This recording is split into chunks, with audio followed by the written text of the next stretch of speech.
Hey everybody, you're watching A Physio Named Jonah. That's this guy. Another week, another big NFL injury. This week, we're going to be taking an in-depth look at the hip injury to Ja'marr Chase's hip. That felt kind of weird. This is one that surprised me a lot as a fantasy manager of Ja'marr Chase because it's week 7 and 1 second everything's going nice, 130 yards and 2 touchdowns. And then all of a sudden it's like, what do you mean he's done for the day? But fear not, in today's video I'm going to help you understand what the injury to Ja'marr Chase's hip is, as well as what we can expect moving forwards. If you're new around here, hit that subscribe button down below and click the bell so you are notified when I release new videos just like this one. I am a physiotherapist and I make videos on physio topics like sports injuries, so the NFL season keeps me nice and busy, lots more videos to come throughout the season as well as the playoffs. As Chase catches a touchdown here against the Saints, you can see how the defender comes down on top of him during the process of making the catch with some pretty hard impacts on that right leg. During Chase's touchdown dance afterwards, he sort of grabbed at his right thigh, suggesting that something was wrong, but it didn't seem to be too bad at the time. Let's move on to the next week, week 7, where the Bengals are playing against the Atlanta Falcons. There wasn't a ton of talk about the hip injury between week 6 and 7, so I don't think anyone was expecting too much in the way of missed time or even that there was a serious injury going on at all. Chase starts off the game against the Falcons absolutely on fire, racking up 130 receiving yards as well as a couple touchdowns just like that. Then he had to leave the game with some sort of hip injury that kept him out for the rest of the game. It also kept him out for the week 8 game the Bengals had against the Cleveland Browns. Once the injury was announced before the week 8 matchup, it was revealed that Chase would be missing 4 to 6 weeks. Wait, what? With a fractured hip. What the f? While there hasn't been a ton of transparency around what Chase's injury actually is, there was a report from ESPN suggesting that Chase had a hairline fracture in his acetabulum as well as a torn labrum in his right hip. While not a significant enough fracture or injury to require surgery or full immobilization, yes, it does indeed sound like 22-year-old NFL player Ja'marr Chase broke his hip. Not the first thing I would expect. Let's talk about that hip a bit more in depth so we can understand what this injury actually is. The hip joint is a meeting between the head of the femur or thigh bone with this surface in the pelvis called the acetabulum. This forms a ball and socket joint where the head of the femur is the ball and the acetabulum is the socket that the ball spins around inside of. This is a pretty Canadian example to make, but think of it like a ball mount trailer hitch. The head of the femur is the ball of the ball mount and the acetabulum is the connector from the trailer coming down and connecting onto that ball. This allows the joint to rotate around, be pulled on and pushed on in different directions, all while staying together.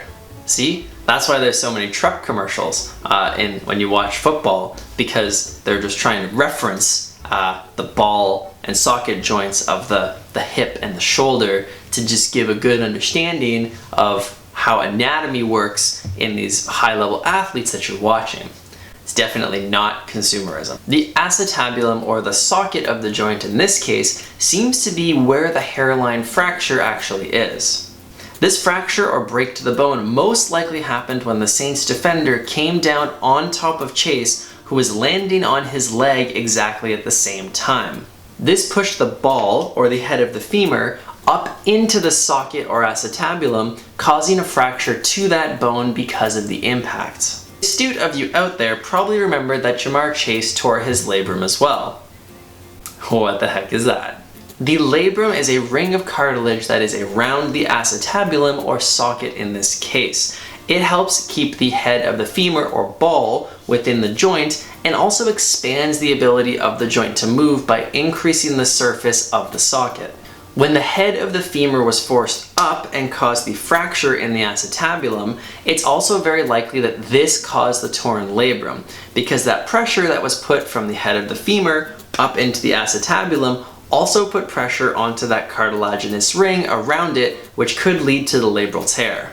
4 to 6 weeks timeline starting with his week 8 absence is probably going to be enough in this case. Because he doesn't have to have surgery, it doesn't mean this injury is going to be season ending, but he does still need time away from being an NFL wide receiver and all of the sprinting, jumping, pounding impact that comes along with that.